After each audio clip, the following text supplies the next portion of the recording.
परमात्मा रक्षे।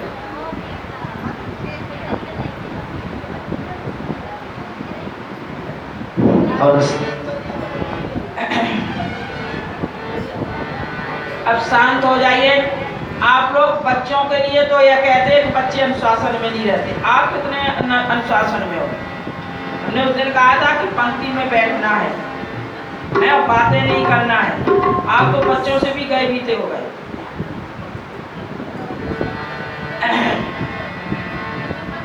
बंदो सतगुरु चरण को करो प्रेम प्रणाम। अशुभ हरण मंगल करण श्री देव चंद जी नाम।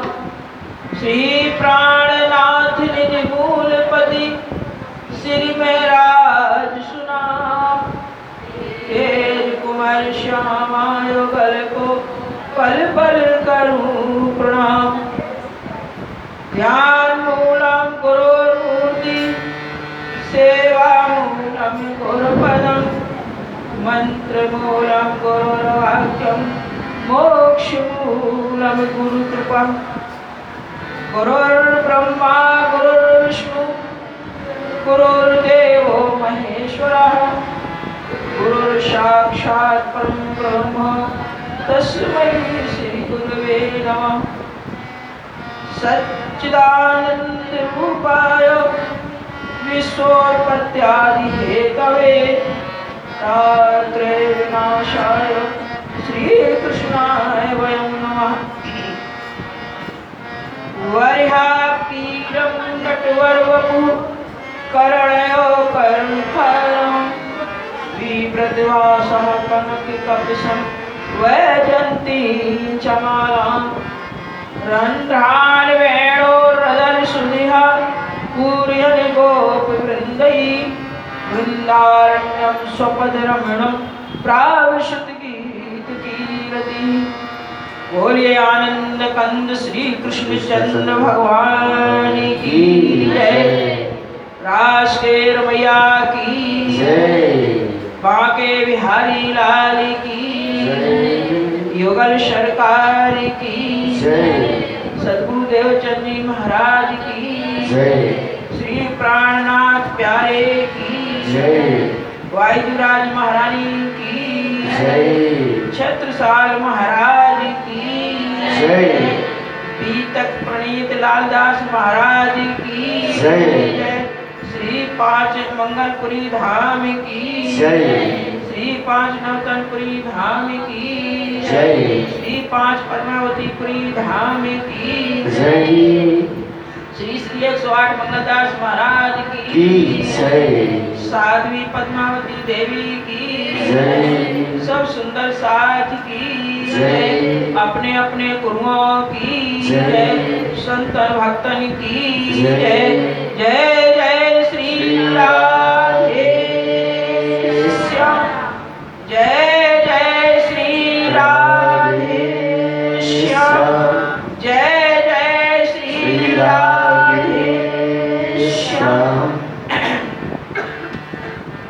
आज श्रीमद् भागवत पीतक कथा का 7वां दिवस है। तो दिन भूल जाते हैं। 18 19 तारीख है आज। 18वां दिवस है। आइए सबसे पहले इस अपने रंग महल में राज्य के सामने विराजमान एक सूर्य में बैठ करके जिस भौतिक जगत के कलिदोष विराजमान है उस पूर्ण ब्रह्म परमात्मा के संकीर्तन की ध्वनि से उनको दूर करके पवित्र भाव से बैठें। फिर उस अमृतमयी वाणी का रसास्वादन करके अपने जीवन को सार्थक बनाएं।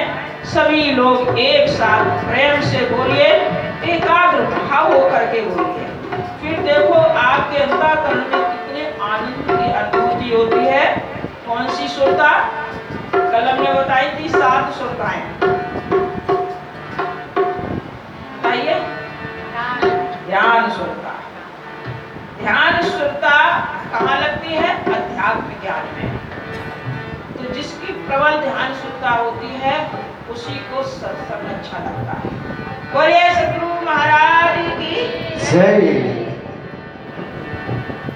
पूर्ण ब्रह्म श्री कृष्ण जय सच्चिदानंद।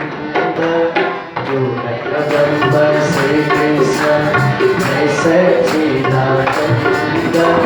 परम धाम की भूमिका आनंद आनंद। परम धाम की भूमिका आनंद आनंद। पूर्ण ब्रह्म श्री कृष्ण जय सच्चिदानंद। पूर्ण ब्रह्म श्री कृष्ण जय सच्चिदानंद। परम धाम की भूमिका आनंद आनंद।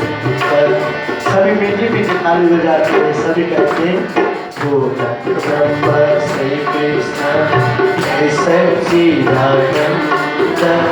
पूर्ण ब्रह्म श्री कृष्ण जय सच्चिदानंद। परम धाम की भूमिका आनंद आनंद। परम धाम की भूमिका आनंद आनंद। आनंद आनंद परम आनंद। आनंद आनंद परम आनंद। परम धाम की भूमिका आनंद आनंद। परम धाम की भूमिका आनंद आनंद। पूर्ण ब्रह्म श्री कृष्ण जय सच्चिदानंद। पूर्ण ब्रह्म श्री कृष्ण जय सच्चिदानंद। परम धाम की भूमिका आनंद आनंद। परम धाम की भूमिका आनंद आनंद। जय हो।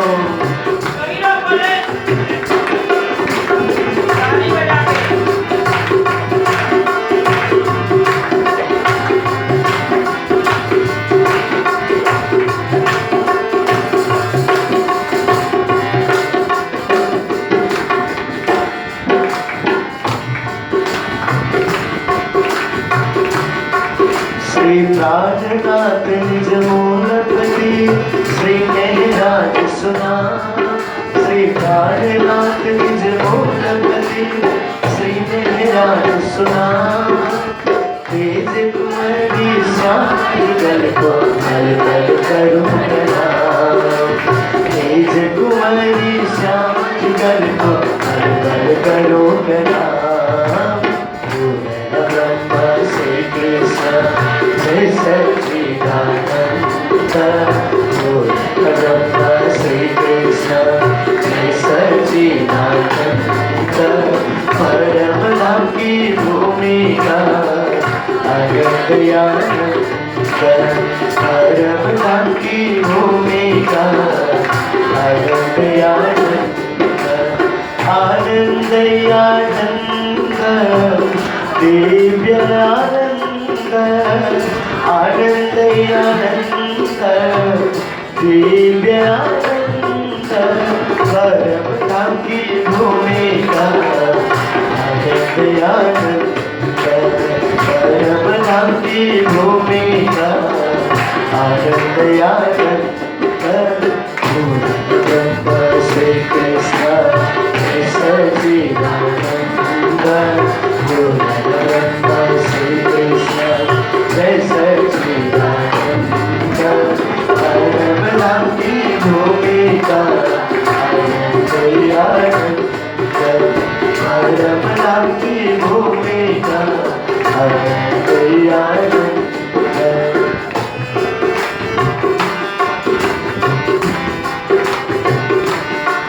ताली सभी मीठे मीठे ताली बजा रहे हैं सभी।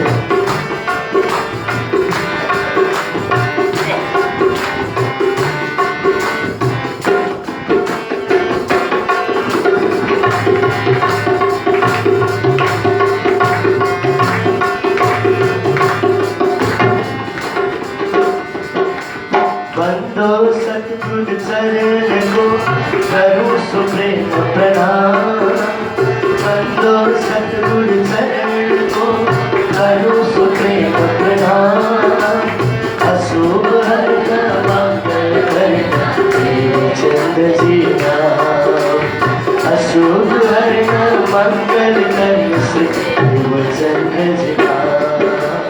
पूर्ण श्री कृष्ण जय सच्चिदानंद, पूर्ण श्री कृष्ण जय सच्चिदानंद। परम धाम की भूमिका आनंद आनंद, परम धाम को भूमिका आनंद आनंद, आनंद आनंद परम आनंद, आनंद आनंद परम आनंद। परम धाम को भूमिका आनंद आनंद, परम धाम की भूमिका आनंद आनंद। ब्रह्मा श्री कृष्ण जय सच्चिदानंद, ब्रह्मा श्री कृष्ण जय सच्चिदानंद, ब्रह्मा श्री कृष्ण जय सच्चिदानंद। परम धाम की भूमिका आनंद आनंद। एक बार दोनों हाथ ऊपर करके भाव के साथ में, परम धाम की भूमिका आनंद आनंद, आनंद आनंद दिव्य आनंद, आनंद आनंद दिव्य आनंद। परम धाम की भूमिका आनंद आनंद, परम धाम की भूमिका आनंद आनंद। ब्रह्मा श्री कृष्ण जय सच्चिदानंद, ब्रह्मा श्री कृष्ण जय सच्चिदानंद। परम धाम की भूमिका आनंद आनंद, परम धाम की भूमिका आनंद आनंद, परम धाम की भूमिका आनंद आनंद, परम धाम की भूमिका आनंद आनंद दिव्य आनंद। बोलिए श्री कृष्ण कन्हैया की जय। आगे एक आप चुप होकर के कल महामती प्राणनाथ जी गोपाल राहुल जी के आगरा आए और आगरा में विचार किया, क्या विचार किया? श्री देवचंद जी ने कही थी आवे सकंदर सुकुमार, तब खेल देख पीछे फिरे पहुंचे पर्वतिकार। कि हमें सदगुरु देवचंद जी महाराज ने सकंदर और सुकुमार सखी को जागरूक करने के लिए भेजा, संदेश दिया। अब हमको आगे बढ़ना है, ऐसा विचार करके महामती प्राणनाथ जी ने दिल्ली जाने के लिए विचार किया, क्योंकि दिल्ली में जो औरंगजेब है वह हिंदू समाज के प्रति विरोधी है और शरीयत माने व कर्म कांड को मानने वाला है, परंतु वह हिंदू समाज के प्रति दुराभाव रखने वाला है। ऐसे शरीयत यानी कर्म कांड के मानने वाले औरंगजेब को कैसे जगाया जाए, इस उद्देश्य से महामती प्राणनाथ जी दिल्ली में आते हैं, जो इस्लाम धर्म का सर्वश्रेष्ठ मानने वाला है। इस्लाम का अर्थ मुसलमान शब्द नहीं है, इस्लाम का अर्थ है जहाँ सेवा, नम्रता और अर्चना यानी पूजा पाठ और प्रेम यानी इष्ट के प्रति श्रद्धा और प्रेम, ये चार चीजें जहाँ होती हैं उसको इस्लाम कहते हैं। तो जब ये इस्लाम को मानने वाला है तो इसके अंदर प्रेम भी नहीं है, क्योंकि प्रेम होता तो हिंदू मुस्लिम का भेद मान करके इतना भेदभाव कर रहा है। इष्ट को मानता है लेकिन उसके अंदर सेवा भाव भी नहीं है और ना ही उसके अंदर नम्रता है। क्यों कि अपने पिता को ही कारागार में डाल करके राजगद्दी पर बैठे हैं। तो ऐसे अत्याचारी राजा को कैसे जगाया जाए, इस सोच में महामती प्राणनाथ जी जब दिल्ली में आए तो वहां ध्यान हो, जब मस्कत में बायजू रानी और सुंदर साथ कैद थे और एक सिपाही आता था प्रवचन सुनने, यानी आया तो वो संदेश दे कि आप अपने इनको सबको छुड़ा लीजिए, सुंदर साथ को नहीं, उसके साथ ये लोग अन्याय कर सकते हैं। तो महामती प्राणनाथ जी ने जवाब दिया था कि ना तो मैं छुड़ाने वाला हूँ और ना बंदी बनाने वाला हूँ, जिसने बंदी बनाया वही छुड़ाएगा। तो ये शब्द सुनकर के आत्मविश्वास उसके अंदर जागृत हुआ कि इनके अंदर कितने परमात्मा के प्रति, खुदा के प्रति विश्वास है। तो इसके बहाने से वो प्रत्येक दिन सुनने आता था कथा। जब महामती प्राणनाथ जी अपने देश में वापस लौट आए और इधर उसके अंदर प्रेम जागृत हुआ, महामती प्राणनाथ के प्रति भाव जागृत हुआ और वहां से वो खोज के लिए निकल पड़ा। तो महामती प्राणनाथ को उसने दिल्ली में प्राप्त किया। तो शेख बदल आयानी के ग्रहे कदम, लड़ा दजाल सौसमुख और न मारी दम। शेख बदल नामक का जो व्यक्ति है वो मुसलमान था, परंतु प्राणनाथ के चरणों में आकर के शिष्य बन गया और प्राणनाथ जी ने उसको ब्रह्म सृष्टि की उपाधि दी। क्यों ब्रह्म सृष्टि?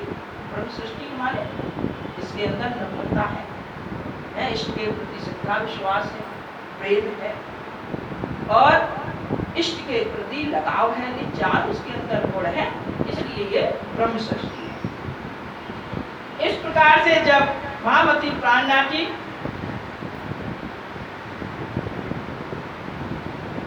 ने उसको शिष्य बना लिया और इधर सूरत में मुकुंद दास को शिष्य बनाया। जब मुकुंद दास को शिष्य बनाया तो वो भी, जब महामती प्राणनाथ जी वहां से आए, उनके अंतःकरण जागृत हुआ तो वो भी महामती प्राणनाथ को ढूंढते ढूंढते दिल्ली में प्राप्त किया। तो मुकुंद दास ने भी अपने मकान में मंदिर बनवा दिया। जब उनके अंदर आत्म जागृति हो गई, संसार से विरक्त हो गया, तो अपने घर में मंदिर बनवा दिया और सूरत से आज आप उस मंदिर के दर्शन करने जाते हैं जो नवरंग स्वामी मंदिर है सूरत में, वो उन्हीं के द्वारा, मुकुंद दास के द्वारा बनाया हुआ है। मुकुंद दास जो है महामती प्राणनाथ की किस भाव से वंदना करते हैं, जो बंदो सतगुरु है उन्हीं की है बनाई है। बंदो सतगुरु चरण को करो प्रेम प्रणाम, अशुभ हरण मंगल करण देव चंद जी नाम।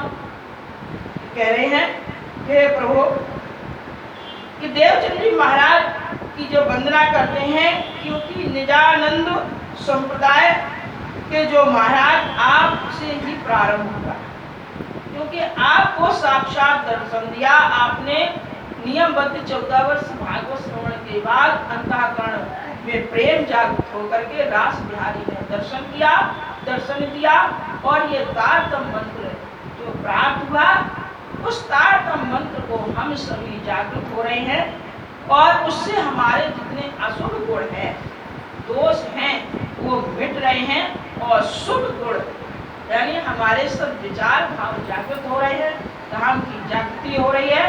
ऐसे उस सद्गुरु को बार बार प्रणाम है। इसके बाद पूरी वंदना है, समय कम है। फिर कह रहे हैं तो गुरु कंचन गुरु पारस गुरु चंदन प्रणाम तुम सद्गुरु दीपक हे पियो जो आप। तो कह रहे हैं कि तुम क्या हो? कंचन। कंचन माने सोना। तो सोना क्या करता है? कीमत बनाता है, कीमती होता है। तो गुरु शिष्य को सोना बना देता, कीमती बना देता। तो महामती प्राणनाथ जी कह रहे हैं उनको सोना न, क्योंकि सोना स्वयं सोना कीमती हो जाता है। और फिर कह रहे हैं तुम पारस हो। पारस क्या करता? लोहे को सोना बना देता। तो लोहे को तो सोना बना देता है, लेकिन स्वयं जो गुण है पारस का स्पर्श करके सोना बना वो गुण नहीं देता है। तो इसलिए ये उपाधि उनको उचित नहीं है। फिर कह रहे हैं गुरुचंदन प्रणाम तुम चंदन स्वरूप हो। चंदन क्या करता है कि जहाँ वृक्ष चंदन का होता है तो आसपास के वृक्ष भी चंदन स्वरूप प्रतीत होते हैं, उनमें भी खुशबू आने लगती है, खुशबू में भी आने लगती है। तो जो चंदन में गुण है शीतलता का, वो गुण उनमें नहीं आता। उसके संसर्ग से खुशबू तो आ जाएगी पर शीतलता नहीं आती है। तो कहते हैं ये भी उपाधि। बोलिए सद्गुरु महाराज कह रहे हैं तुम सतगुरु दीपक भये पियो जो आप। तो तुम सतगुरु दीपक, दीपक की उपाधि गुरु के लिए सर्वोपरि है। क्योंकि दीपक क्या करता है? जैसे स्वयं जगता है। बोलिए सतगुरु महाराज की। जिस प्रकार से स्वयं प्रकाशमान होता है, उससे दूसरा दीपक चाहे 10 दीपक जगा दो तो वो भी समान 10 दीपक है, वो भी उसी तरह प्रकाशमान हो जाते हैं। उन 10 से फिर 10-10 जग जाए तो 100 हो गए, 100 से फिर जग जाए नहीं। कहने का अर्थ दीपक गुरु की तुलना सर्वोपरि है कि वो अपने ज्ञान रूपी प्रकाश को देता है और जितने भी शिष्य प्राप्त करते हैं वो दीपक तुल्य बन जाते हैं, तो वो आगे प्रकाश देते हैं। कहने का अर्थ है ये ज्ञान रूपी दीपक की जो है धारा बढ़ती ही जाती है, घटती नहीं है। चंदन क्या है? चंदन जब तक खुशबू देगा और जब पेड़ कट जाएगा तो नष्ट है। तो इसलिए दीपक की उपाधि, क्योंकि ये ज्ञान रूपी प्रकाश कभी नष्ट नहीं होगा, प्रसाद होगा। इसके बाद कह रहे हैं बलि बलि पिया जी के प्रेम पर बल बल चितवन है तो महामति बल बल सब अंगों फेर वारण रे। तो महामति प्राणनाथ जी मैं आपके चरणों में समर्पित हूं और हमेशा समर्पित भाव से आपकी सेवा में रहूंगा और मैं आपके आदेश का पालन करूंगा। रामचंद्र भाई मेरठा से आए, वे भी महामती के सेवा में तत्पर हो गए। दिल्ली में प्राणनाथ जी धर्म का प्रसार प्रारंभ कर रहे थे। उसी समय गोवर्धन भट्ट जो ये वेदांती थे, गोवर्धन भट्ट ने प्राणनाथ से प्राणनाथ जी ने कहा कि तुम जसवंत जो राजा है वो मुगल शासकों से मिलकर के, मुगल शासकों का सहयोग कर रहा है, उसकी जागृति करो। जब गोवर्धन भट्ट उसको पत्र देने जाते हैं पर उस पर वो ध्यान नहीं देता है। इसके बाद गोवर्धन भट्ट जब लौट कर आते हैं तो लाल दरवाजे में, दिल्ली में जो लाल दरवाजा है वहाँ सैयद की हवेली में महामती प्राणनाथ जी ने सुख महाजन और 2-4 शिष्यों को जागृत किया। सुख महाजन और 2-4 शिष्य हैं वो उन्होंने बनाए। इसके बाद रोज शाम के समय उर्दू बाजार है दिल्ली में, वहाँ शाम के समय जो है गरीबदास मतलब ये घूम रहे थे, वहाँ ने गरीबदास हो गए और गरीबदास से महामती का परिचय पूछा कि ये कहाँ पर उपस्थित है। मतलब पूछा कि महामती प्राणनाथ ये लोग घूम रहे थे, तो बोले कहाँ है। तो जो है महामती प्राणनाथ सैयद की हवेली में विठल गौर के यहाँ उपस्थित है, यानी उन्होंने परिचय दिया कि विठल गौर है, उनके यहाँ विराजमान है। उनकी खबर मिलते ही दूसरे दिन सुबह प्राणनाथ जी के चरणों में पहुंच जाते हैं और लाल दरवाजे के पास सैयद की हवेली में महामती प्राणनाथ जी इस प्रकार से जागृत करते हुए 6 महीना तक वास किया, 6 महीना रहे। इसके बाद औरंगजेब बादशाह को समझाने के लिए कुरान और हदीस, एक उर्दू ग्रंथ है, इन ग्रंथों से प्रश्नों को निकालकर लालदास जी जो है और महामती प्राणनाथ जी ने 22 प्रश्न तैयार किए। कहा औरंगजेब को भेजने के लिए, औरंगजेब तक ये प्रश्न भेजे जाए। अब जब प्रश्न तो तैयार हो गए, ले कौन जाए, समस्या तो ये ले जाने की। तो जो आशाजीत हैं, एक आशाजीत नाम के भाई थे, उनसे पूछा कि बादशाह का हाथ तक ये चिट्ठी कैसे पहुंचाई। तो आशाजीत ने कहा कि जो औरंगजेब है बादशाह, वो धर्मांध है। धर्मांध माने धर्म के प्रति रुझान लेने वाला नहीं है और सैयद को मानने वाला है, यानी कर्मकांड को मानने वाला है। कर्मकांड पर वो विश्वास करता है, धर्म पर विश्वास नहीं करता है। तो इस प्रकार से ये जब बात कही तो अपने भारत में मुगल शासन जो है 316 वर्ष रहा और सबसे पहले मुगल शासन में बाबर आया। जब ये बाबर आया और बाबर ने काजिस्तान से भारत की ओर आक्रमण करके भारत में प्रवेश किया, क्योंकि भारत उस समय जो है क्या था, गुरु था, विश्व गुरु था। यहाँ विश्वनंदा जो विद्यालय था बहुत फेमस था। शिला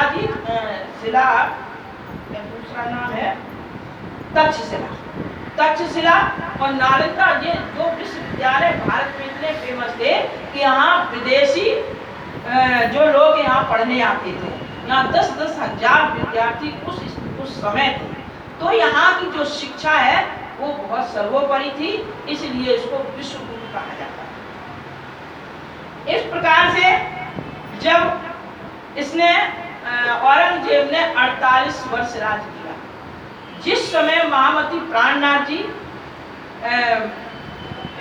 हफ्सा में थे, उसी समय इसने औरंगजेब ने अपने पिता को कैद करके दिल्ली पर अधिकार जमा लिया।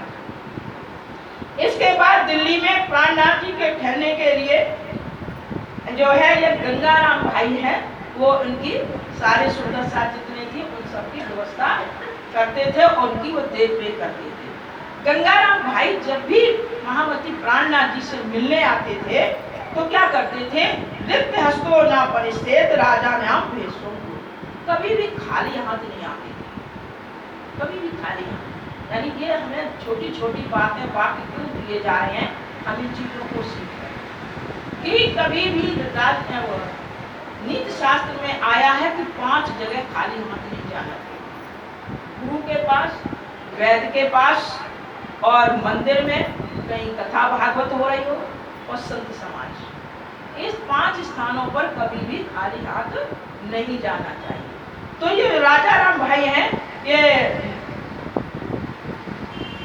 कुछ ना कुछ लेकर के गंगाराम भाई लेकर के पहुंचते थे और जो गुरु को पसंद था वही चीज लेके पहुंचते थे। इसका भाव क्या है कि हमें कोई भी दान करें, एक आत्म भाव होता है, 5 भाव होते हैं गुरु के प्रति, एक अनात्म भाव, आत्म भाव, महात्म भाव, देवत्व भाव, परमात्म भाव। तो अनात्म भाव में गुरु के प्रति भावना होना कि सबने गुरु किया तो हमने भी कर लिया, गुरु कर लिया, मंत्र ले लिया, बस। गुरु की क्या महत्वता होती, क्या कीमत होती, ये कोई पता नहीं। इसको कहते अनात्म भाव। आत्म भाव कहते हैं आत्म भाव कहते हैं गुरु को अपने जैसे स्वरूप को मानना। जो चीज हमें अच्छी लगती है वो गुरु को अच्छी लगती है, यानी जो चीज हमें अच्छी लगती है वो गुरु को अच्छी लगती है। और आत्म भाव माने आत्मा को, अपने से आत्मा को गुरु के संबंध को जोड़ देना। तो जैसे हम दैनिक क्रिया करते हैं, प्रातः काल उठ करके साय तक सबसे पहले हम गुरु का चिंतन करें। जैसे उठे गुरु का चिंतन करें, शौच गए गुरु का चिंतन किया, स्नान किया तो गुरु को स्नान करा रहे, कपड़े पहन रहे तो गुरु को पहना रहे हैं। हर भाव में गुरु भाव जुड़े, वो है आत्म भाव। तो आत्म भाव भक्ति में गुरु आत्म स्वरूप हो जाता है। महत्व भाव भक्ति में गुरु को महान मानते हैं, अपने से ऊंचा दर्जा देते हैं। ये गुरु हमसे बड़ा है, महान है। और एक होता देवत्व भाव, देवत्व माने गुरु देव है। तो देव माने देवता है, तो देवता माने देने वाला। तो गुरु से हमें कुछ ना कुछ मिलेगा। तो अब मिलेगा क्या कि गुरु के प्रति भाव प्रदान, भाव प्रदान विश्व कल्याण का जैसा भाव रखो। तो भाव के आधार पर अगर संसारिक चीज का लगाव है तो उसमें आपको संपन्नता मिलती जाएगी। अगर आध्यात्मिक भाव का लगाव है तो आध्यात्मिक क्षेत्र में आपका भाव बढ़ता जाएगा। तो ये देवत्व भाव है। और परमात्मा भाव में गुरु को परमात्मा ही मान लेना कि गुरु ही परमात्मा है। गुरु से भी हमें वो अध्यात्म शक्ति प्राप्त होती है, गुरु ही हमें वो अध्यात्म शक्ति देता है, वो परमात्मा भाव। इस प्रकार से गंगाराम भाई महामती प्राणनाथ जी की सेवा करते। और एक थे चंचल भाई, देखिए कैसी कैसी बातें थी छोटी सी। चंचल भाई क्या करते थे कि इनकी दुकान थी तो भाई से छिपा करके ले आते, भाई से छिपा के, क्योंकि भाई को बताएंगे भाई ले नहीं जाने देंगे और गुरु के पास खाली हाथ जाना नहीं है, तो वे छिपा करके लाते। तो अब छिपा कर माने चोरी करके। तो अब देखिए यहाँ कार और कारण में कितना अंतर है। कार है चोरी करना और कारण क्या, धर्मार्थ में लगाना है। तो चोरी करके धर्मार्थ में लगाने से वो चोरी नहीं कहलाती है, वो परमार्थ बन जाती है। जैसे महिलाएं क्या करती हैं, पर अपने पतियों से झटकती रहती है। सब्जी मंगाने, सब्जी कितने की आई, 100 की आई, 80 की, 50 की, 100 बता दें, वो जेब में रख ले। साबुन मंगाने, कितने का आया, इतने का आया, वो बचा के रख। कहने का इस तरह से जोड़ती रहती हो और फिर आकर के मंदिर में धर्मार्थ में खर्च करती हैं। ये चोरी का भाव नहीं है। एक छोटा सा दृष्टांत है। एक भक्ता थी, बड़ी श्रद्धालु थी, दान पुण्य करने का बड़ा उसके अंदर भाव रहता था। और पति उसके इतने कंजूस थे कि एक तिनका भी दान में नहीं देना चाहते। तो अब विरोधाभास, एक तो दान करता, एक दान ना करने वाली, कैसे कटे। तो वो इधर उधर सुनती, दान पुण्य बहुत परमार्थ होता है, भगवान की बैंक में जमा होता है, पूरे अगले जन्म में मिलता है। तो बोली हमें पति देव तो ऐसे मिले हैं, तो हम कैसे बोए अगले जन्म के लिए। तो उसने इधर उधर गई तो कोई एक चतुर पंडित जी मिल गए, पूछे महाराज, बोले हाँ संक्रांति को दान किया हुआ 1000 गुना मिलता है और संक्रांति को पुण्य करना बड़ा परमार्थ होता है। बोले महाराज हम क्या करें, हम तो खूब चाहते हैं, पति देव नहीं चाहते। बोले तो ऐसा करो, तो पति देव नहीं चाहते, आपके पास कोर्चा का पैसा रखा है। बोले हाँ रखा है। बोले उसके तुम 2 तोला की सोने की गाय बनवा दो, गाय, और उसके ऊपर तो मोटी मोटी मिट्टी लपेट दो, गीली करके, मुल्तानी मिट्टी। और पति देव से कहना कि गाय का बड़ा महत्व होता है, गाय दान का, कि गाय दान करने हैं, कल संक्रांति है। तो बोले क्या करना है, बोले मिट्टी की गाय।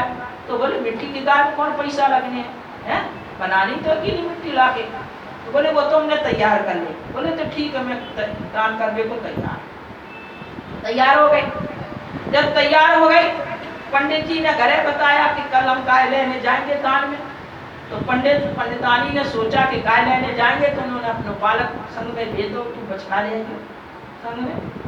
तो बच्चा गया साथ में, वहां गया, चौक पूरा गया, जल से संकल्प लिया गया और गाय दान करी गई और उन्हें वो झोला में डाल। लड़का सोच रहा कि मम्मी तो कह रही थी गाय दान में मिलेगी, बछड़ा लेके आएंगे, यहाँ तो जैसू गाय नहीं है, बछिया तक नहीं है, बछड़ा कहाँ से मिलेगा। अब वो बेचारा सोचता रहा पंडित जी खाना भोजन करके दक्षिणा लेके चल दिए। इधर पंडितानी बेचारी आरती सजाए खड़ी है कि हमारी गाय आ रही होगी, गाय की गौ की पूजा करेंगे, हैं? वो आरती सजा के खड़ी है। पंडित जी आए, जोरा लेकर के चले आ रहे। अब पंडितानी को बड़ी गुस्सा आ गई कि हमने छोरा भेजो संग में और इधर हम थाली सजाए खड़ी और कह रहे जब गाय लेने जाने, कहाँ से आ गए, गाय आए दान लेने नहीं गए। जैसे आए कहने लगे महाराज गाय, बोले गाय भाई थैला में डली है। बोले गाय को महाराज मजाक बना रहे, अरे सच गाय भाई थैला में पड़ी है। अब जब अंदर गए खोल के दी, बोले ये मट्टी की गाय, आपको गाय बोले आए, ये तो बच्चों की आजकल खेलेंगे। बोले अरे तू पानी में धोगे तो धोगे देखी उसमें तो कोई 4 गाय आ जाए। अब हुआ क्या, समय आने पर पंडित पंडितान सेठ सुठानी दोनों धाम को गए। जहां यमराज के पास गए, बोले कुछ दान किया तो वहां तो बैंक बैलेंस हो जाता है। अब ये कहो कैसे हो जाता है, इतना बड़ा संसार है और वहां एक एक लेखा जोखा एक एक मिनट का वहां हो रहा। आप अपना ये आपके मोबाइल चले हैं और बैलेंस पड़े हैं, लाखों मोबाइल हैं, और आपका बैलेंस खत्म हो गया तो बीच ही में वही बात कट जाएगी। वहां कैसे पता चल जाता लाखों मोबाइलों में कि इसका बैलेंस खत्म हो गया। तो ऐसी वहां भी सब लेखा जोखा है। तो जैसी कहा कि तो सेठानी को तो मालूम था। बोले हाँ, सेठ बोले हाँ हमने एक बार जीवन में गाय दान करी, वो भी मिट्टी की। तो यमराज ने वो मिट्टी की जो है गाय दिखाई, बोले ये दान की। हाँ। जैसे वो गाय, बोले तो पकड़ो। अब वो पकड़ो, बैतरणी नदी है वो पार करने पड़ती है। तो जैसी वो उन्होंने पूंछ पकड़ी और पूंछ पकड़ के उस नदी में छोड़ दिया तो मट्टी गई धुल। जैसी मट्टी धुली सोना निकल आया, वही पूंछ छोड़ दी सेठ ने। मरे चुड़ैल, तू तो बच्चन को कल्याण कर आई है, बच्चन को कल्याण कर आई। तो वे तो पूंछ छोड़ गई, वो डुब डुब होने लगे और उसका पूंछ पकड़े रही, भाई तो मालूम थी, तो वो पार हो गई। तो कहने का अर्थ है कि जैसे यहाँ चंचल भाई चोरी करके ला रहे, भाई से छिपा के ला रहे, लेकिन कहाँ लगा रहे, परमात्मा। उस सेठानी ने पति के छिपा करके दान किया, लेकिन किसमें लगाया, परमात्मा में, तो उसको फल मिला।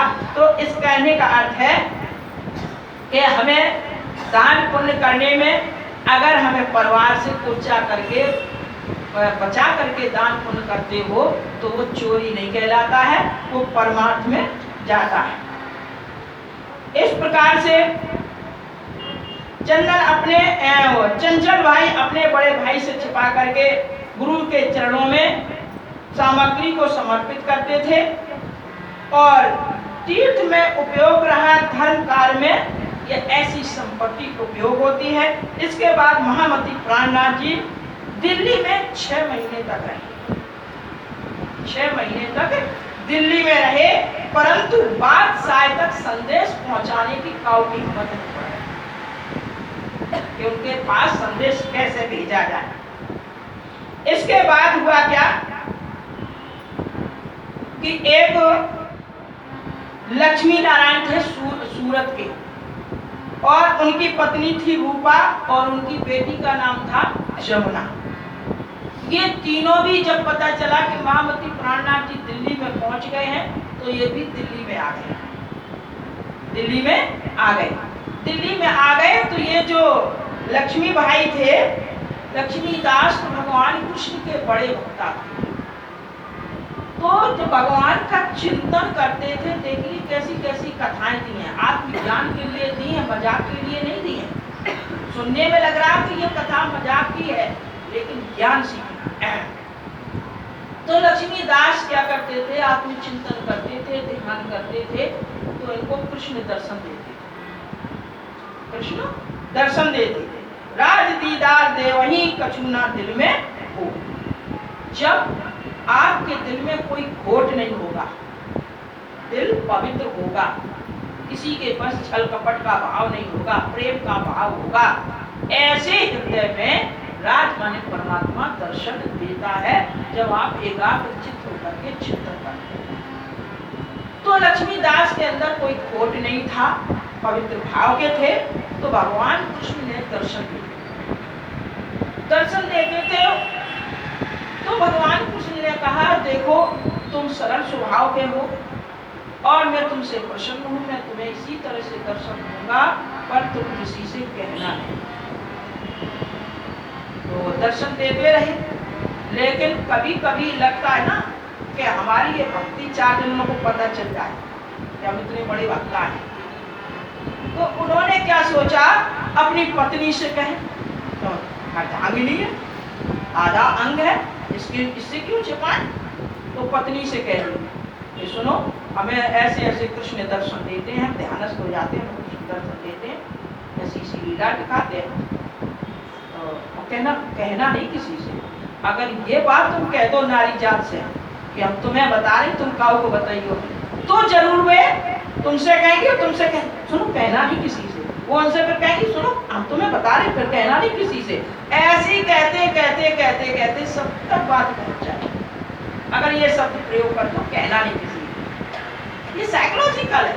तो जो चीज मना करी जाए वो देखने की जरूर इच्छा होती है, वो सुनने की जरूर इच्छा होती है। ये साइकोलॉजिकल है, यानी मनोवृत्ति है। जैसे पहले शादियां होती थी, बहुएं पर्दा करके आती हैं, तो छोटे छोटे बच्चे को कितना लालायित होता था मन मुंह देखने का है। हमें ध्यान, हम छोटे थे तो ऐसे लेट जाते थे, लेट कर मुंह देखते थे। क्यों? ये उत्सुकता होती है, ये ढकी है ना जी मुंह। और आजकल कोई देखता है? कोई नहीं देखता। ये साइकोलॉजिकल होता है। तो ऐसे ही साइकोलॉजिकल उनके था कि जब उन्होंने कहा मना, पत्नी से कहा, और पत्नी से कहा तुम किसी को बताना नहीं। पत्नी ने अपनी बेटी को बता दिया कि ऐसे ऐसे पिताजी ध्यानस्थ होते हैं, तुम्हें भगवान उन्हें दर्शन देते हैं, और कहना नहीं तुम किसी से। बेटी ने अपनी सहेली से बता दिया कि बताना नहीं किसी को।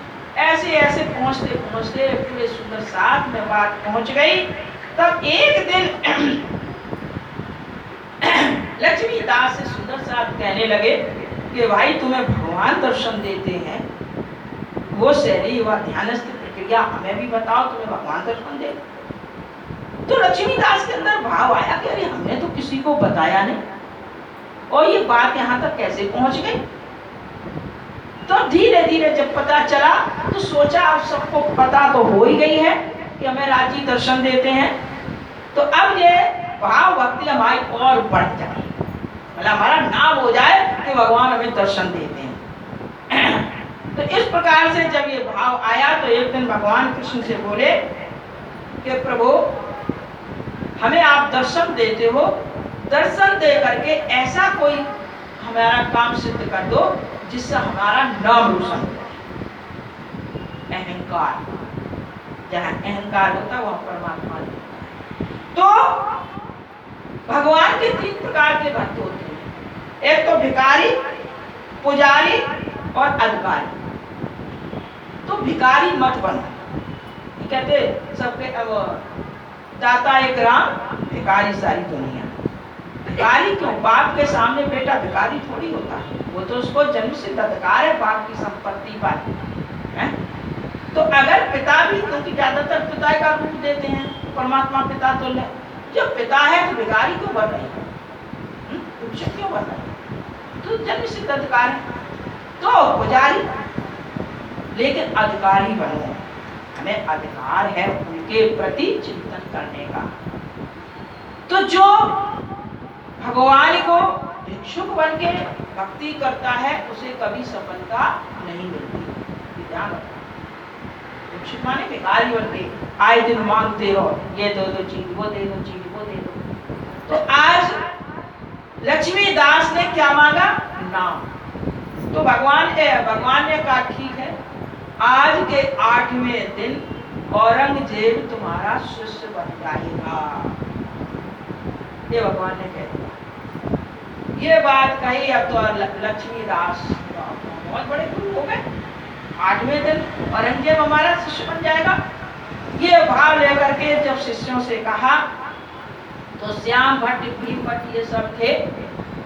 तो गुरुजी से बात भाई, गुरुजी ने कहा, तो गुरुजी बोले भाई ठीक है, तुम्हारा जब शिष्य बन जाएगा तो तुम हमसे ऊंचे हो गए, क्योंकि हमने तो सब सुंदर साधारण लोगों को बनाया और इतना बड़ा राजा तुम्हारा शिष्य बन जाएगा तो हमारा हमसे पद तुम्हारा ऊंचा हो गया, आज से तुम्हें हम अपने ऊंचे पद पे बैठाएंगे। ये जब बात कही तो बोले नहीं गुरुवर, आप गुरु हो, पूजनीय हो, हम आपके बराबर नहीं बैठ सकते। बेटा कितना भी आगे बढ़ जाए पर बाप के बराबर बैठने का उसका औचित्य नहीं होता है। लेकिन फिर भी महामती प्राणनाथ जी ने बराबर सम्मान दिया, बराबर बिठाने लगे, अपने बराबर पे बिठाने लगे कि भाई इसका औरंगजेब गुरु बन जाएगा, इस शिष्य बन जाएगा। जब बराबर पे बिठाने लगे 2-3 दिन हो गए तो एक दिन उनकी जो है व्यंग कसने लगे श्याम भट्ट और भीम भट्ट भाई। क्या कसने लगे? तब कहा लक्ष्मी दास ने मुझसे आगा न होए, पर जोड़े तुम्हारे बैठूंगा सुकुमार जगाऊं सोए। दिन 2-3 जोड़ बैठा फिर आड़े आई अरसु सरसु और श्याम भीम ताना मारते, तब हुआ दिल नरम। जब 8 दिन पूरे भये श्री राधे दिया दीदार। इस प्रकार से ये ताना मार रहे हैं। जब 8 दिन हो गए और वो शिष्य नहीं बना तो ये जो श्याम भट्ट और भीम भट्ट हैं ताना मारने लगे लक्ष्मीदास को। जब ये ताना मारने लगे तो लक्ष्मीदास लज्जित हुआ और महामती प्राणनाथ जी से कहने लगा कि महाराज